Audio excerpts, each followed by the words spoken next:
Quand De Gaulle quitta le pouvoir, un lundi de 1969, il entra instantanément dans la légende et partit fouler le sol d'Espagne, les rivages d'Irlande, pour s'estomper dans les brumes atlantiques en attendant le rendez-vous fixé par la Camargue.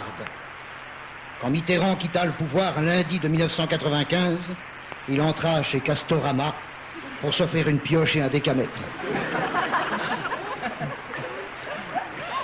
On voit par là que le temps des grandes épopées est bien révolu. Vous imaginez Christophe Colomb avec la cervelle de Mitterrand? Il aurait découvert le Portugal.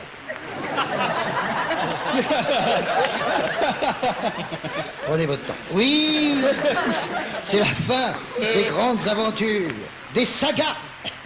Tenez, sur France 3, mercredi dernier, à 20h45, qui est apparu pendant 1h45 minutes en couleur et en gros plan?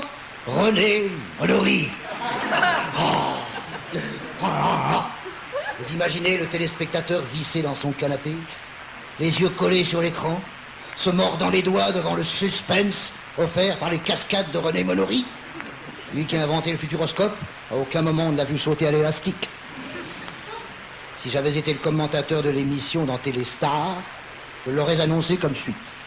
Étant donné le caractère un peu violent de cette super production, éloignez vos enfants de la télévision et profitez-en pour vous barrer avec eux.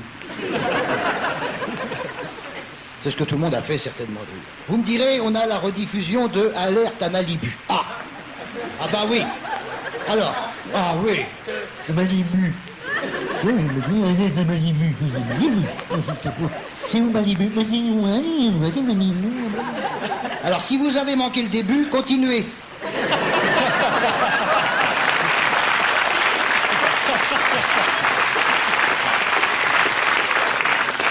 Eh oui, c'est la fin des épopées, des aventures. C'est dommage. On se disait que les progrès de la science nous projetteraient dans des univers frémissants. Je parle. La génétique balance sur le marché un cachet qui remplace le père. Un cachet, un verre d'eau et tu tombes enceinte. Bravo les savants. Vous auriez pu au moins inventer un suppositoire. Hein? Pour laisser quelque chose quelque part.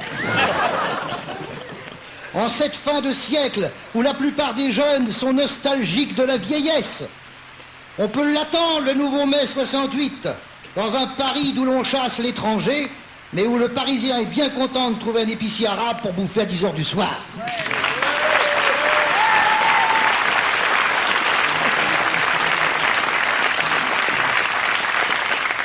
Dans un pays où le dernier acte politique courageux remonte à 1981 avec la suppression de la guillotine.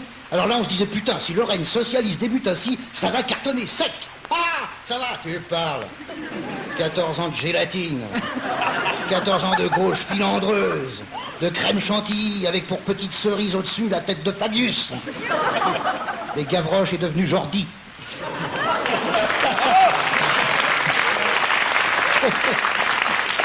Le placenta chantant. Alors,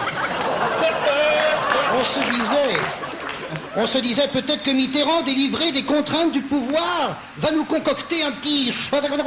Hein?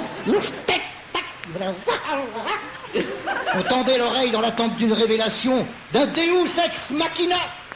Qu'est-ce qu'on entend? Je vais me faire inhumer dans le Morvan. Oh non, non. On s'attendait à le voir s'envoler sur la British Airways, et voilà qu'il va s'enterrer avec la Norwich Union. Que diable, François, 80 ans, c'est pas la mort. Regarde le commandant Cousteau qui sera là, qui sera pas là tout à l'heure.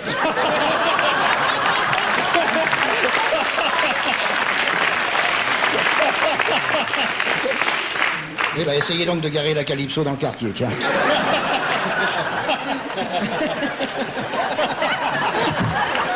Il y a la scène quand même. Oui. Ah oui, mais si, il va la boucher la scène avec la Calypso. Surtout s'il se met de travers. Non mais 2 verres ça va, 2 bouteilles c'est trop.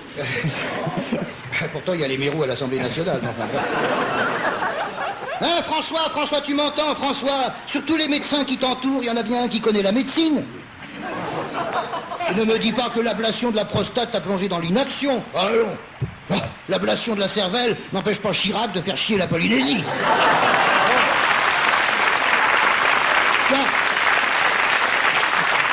Non, je dis ça parce que, je vais vous le dire entre nous, je ne suis pas chiracien.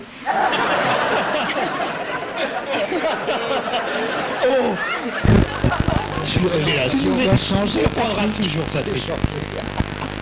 Tiens, Chirac, quand il quittera le pouvoir, fin novembre.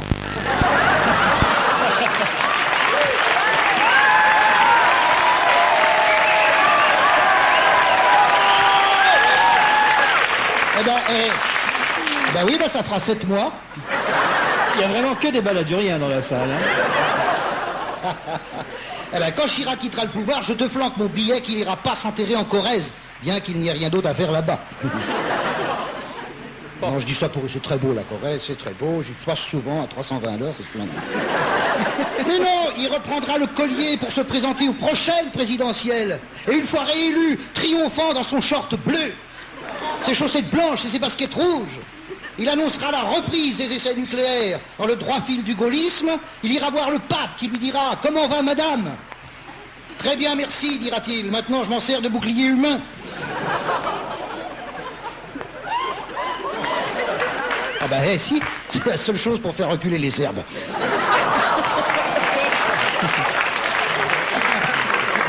Il demandera à Yves Duteil d'écrire la chanson du 21e siècle. Troulalaïtou, j'ai un chien au bout de ma laisse. C'est la défense des animaux, c'est courageux. C'est courageux. Tandis que toi, François, oui, François, tu dormiras de ton ultime sommeil sous la terre du Morvan et Boris Eltsine dans le Beaujolais.